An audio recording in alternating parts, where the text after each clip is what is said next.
बांग्लादेश ने पश्चिम बंगाल सीमा के करीब तुर्की में बने बायरैक्टर TB2 ड्रोन तैनात करना शुरू कर दिया है।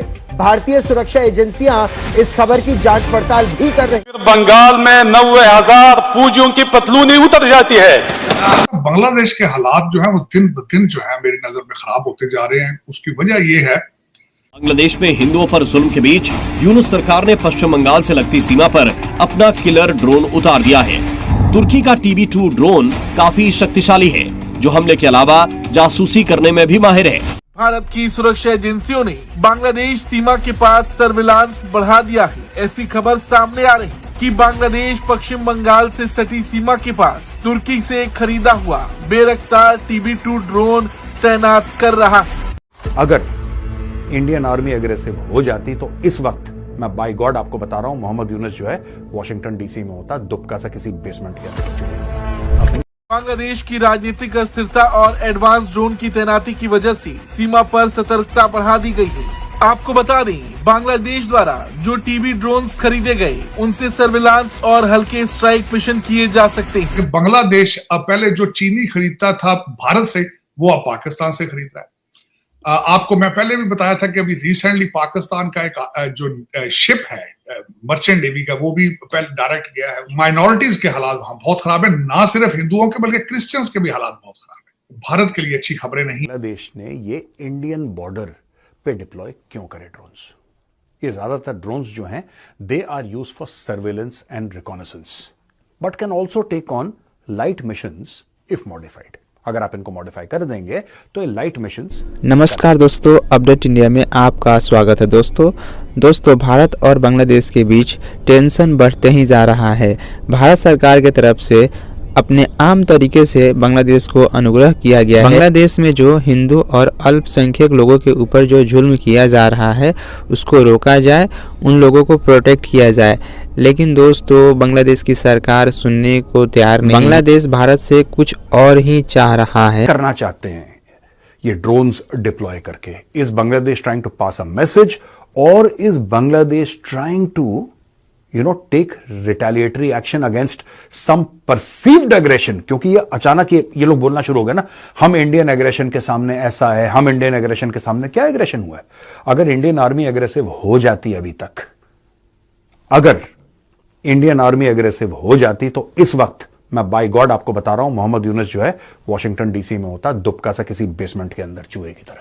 Bangladesh border guards is a highly corrupt organisation और सारे जो स्मगलर्स के नेट हैं यहां पे बांग्लादेशी साइड में जितने भी स्मगलर्स अलोंग द इंटरनेशनल, वो सारे के सारे they are managed by the Bangladesh. मुझे ऐसा लगता है कि अब वक्त आ गया है कि border guards manages all this. थोड़ा सा ना टेम्परेचर मुझे लगता है कि होम मिनिस्ट्री शुड अभी इंडियन आर्मी को बीच में डालने की जरूरत नहीं है, क्योंकि अगर इंडियन आर्मी फिर वो मामला फिर हाथ से निकल जाएगा। जिस दिन इंडियन आर्मी बीच में पड़ गई फिर then they will go inside Bangladesh and they will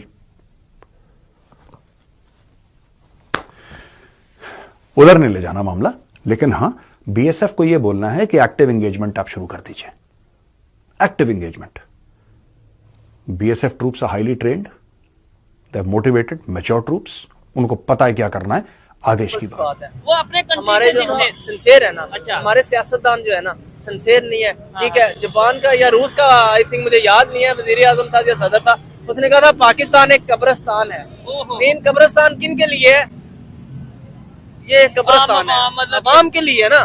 सियासतदान हमारे एलीट क्लास फैमिलीज, उनके बिजनेस यूरोप में, ठीक है, उनके टूर यूरोप में, बच्चे स्टडी के लिए यूरोप में, ठीक है जबरदस्त। और जब वो पंजाबी में कहते हैं ना, जो आखिरी क्यारे नु पानी लगता है, जो कहते हैं मरना ले, तो फिर वो पाकिस्तान में आके कहते हैं पाकिस्तान जिंदाबाद। और पाकिस्तान का सबसे ज्यादा प्यार हम ही करते हैं पाकिस्तान से। इन्होंने जो बात की है ना, इंडिया के फॉरेन मिनिस्टर ने वाकई में स्टेटमेंट दी थी कि अगर पाकिस्तान के हमारे साथ रिलेशन बेहतर होते तो इन्हें पाकिस्तान को शायद IMF के पास जाने की जरूरत ही ना पड़ती। तो हम रिलेशन क्यों नहीं, हम आज भी ये कहते हैं जी थोड़े पैसे हमारे पास आ जाए, हम कहते हैं हमने सबसे पहले तो कश्मीर आजाद करवाना। यानी ये जो कश्मीर का लॉलीपॉप मसला पता क्या है, ये बंदे है ना, ये भाई हैं, ये जितने भी भाई आजकल के दौर में कोई भी बंदा खुशहाल नहीं है, किसी ना किसी टेंशन में है। ठीक है, इसको खाने की है, इसको पीने की है, इसको पहनने की है, किसी को स्कूल की है, अपने बच्चों की है, रेंट देने की, हर बंदे की टेंशन। ठीक है, ठीक है, परेशानी का आलम। आप मतलब इंटरव्यू कर रहे हैं लोगों से, आप लोगों की मतलब उनके अल्फाज से उनकी फीलिंग्स को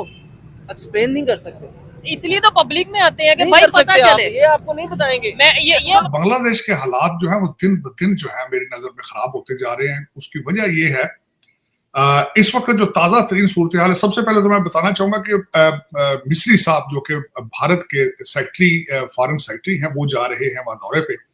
फिर उसके बाद वहां पे जो एक काउंसिल जनरल पे अटैक हुआ है, जिसपे डॉक्टर यूनुस साहब ने भारतीय हाई कमिश्नर को बुला के अपना प्रोटेस्ट किया है।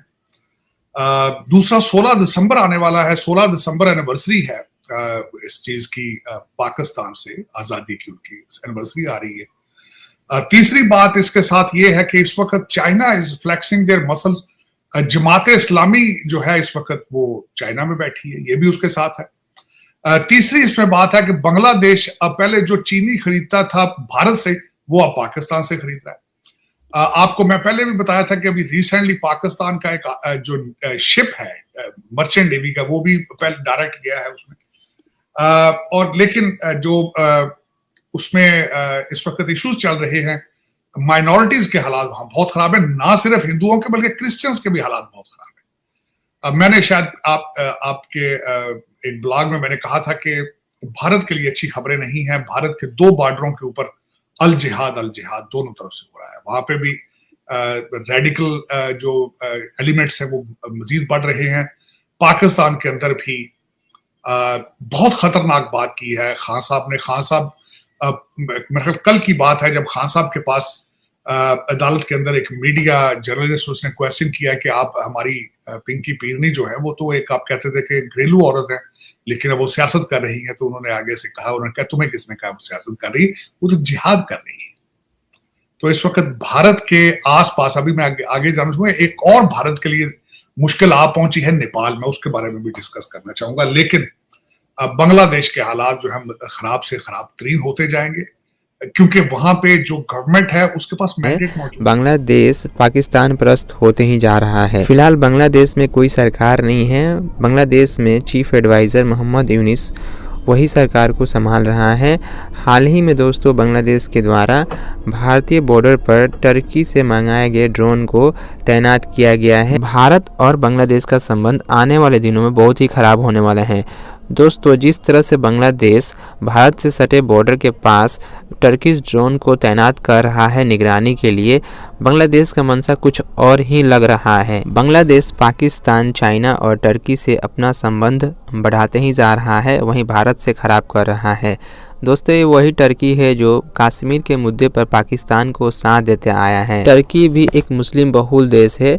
शेख हसीना को बांग्लादेश से हटाने में पाकिस्तान, चाइना और अमेरिका का हाथ बताया जाता है।